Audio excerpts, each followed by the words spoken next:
नमस्कार, जय शिवराय न्यूजमध्ये आपलं स्वागत आहे. मी पूजा चव्हाण आपल्यासाठी घेऊन येत आहे महाराष्ट्रातील सर्व ताज्या घडामोडी. JNPAचे विश्वस्त दिनेश पाटील यांच्या शुभ हस्ते विहंग कडू याचा गुणगौरव सोहळा. उरण दिनांक 8 जून 2024 रोजी JNPAचे विश्वस्त व कामगार एकता संघटनेचे अध्यक्ष दिनेश पाटील यांच्या हस्ते JNPA क्लब हाऊस येथे विहंग घनश्याम कडू याने 10वीच्या परीक्षेत 94.20% गुण मिळवल्याबद्दल गुणगौरव सोहळा करण्यात आला. यावेळी JNPAचे विश्वस्त दिनेश पाटील यांनी सांगितले की इतरांना वारेमाप प्रसिद्धी देणारे पत्रकार हे त्यांच्या कुटुंबियातील मुलांना प्रसिद्धी देण्यास मागे राहतात.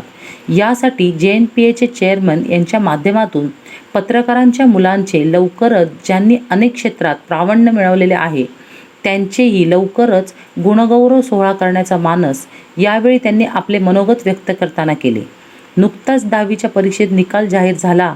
त्यामध्ये उरण तालुक्यातून अनेकांना वारेमाप प्रसिद्धी देणारे पत्रकार घनश्याम कडू यांचा मुलगा विहंग कडू याने 94.20% गुण मिळवल्याबद्दल सर्वत्र अभिनंदन होत होते.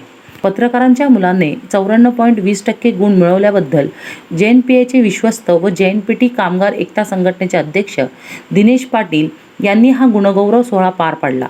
यावेळी उरणमधील दोन्ही संघाच्या पत्रकारांनी विहंग कडू याला भरघोस शुभेच्छा दिल्या. तसेच विहंग कडू यांच्या सर्व कुटुंबियांचे यावेळेस अभिनंदन केले. यावेळी ज्येष्ठ पत्रकार प्रदीप पाटील, उरण मराठी पत्रकार संघाचे अध्यक्ष घनश्याम कडू, वैशाली कडू, कन्या प्रांजल कडू, उपाध्यक्ष संजय गायकवाड, वीरेश मोरखडकर, अजित पाटील, पंकज पाटील, प्रवीण कोलापटे, सुयोग गायकवाड, पूजा चव्हाण, महेश भोईर, सूर्यकांत म्हात्रे, राजकुमार भगत इत्यादी पत्रकार या कार्यक्रमास उपस्थित होते.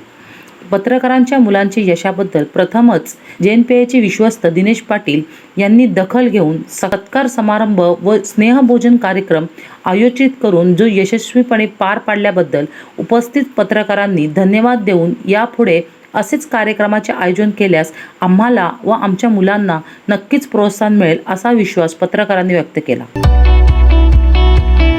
महाराष्ट्रातील सर्व जिल्ह्यातील ताज्या बातम्या आणि घडामोडींसाठी सबस्क्राईब करा जय शिवराय न्यूज आणि दाबा बेल आयकॉन.